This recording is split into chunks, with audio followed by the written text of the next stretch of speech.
Faly miarabantsika rehetra tratry ny asaramanitra 20 fankalazana ny faha-enimpolo taonany nahazahoan'ny malagasy ny fahaleovantena.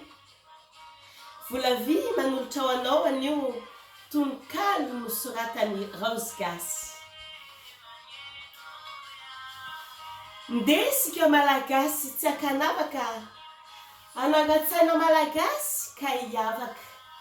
Ho mariky ny fetim-pirenena sy ny tsingeritaona am-pahaleovantena.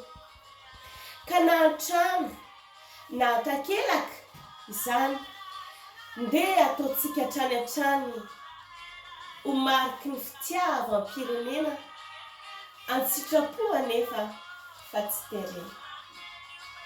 Dia io hetsika io mila raim-bavaka, tsy vitan'ny jiro be aranty sy aravaka.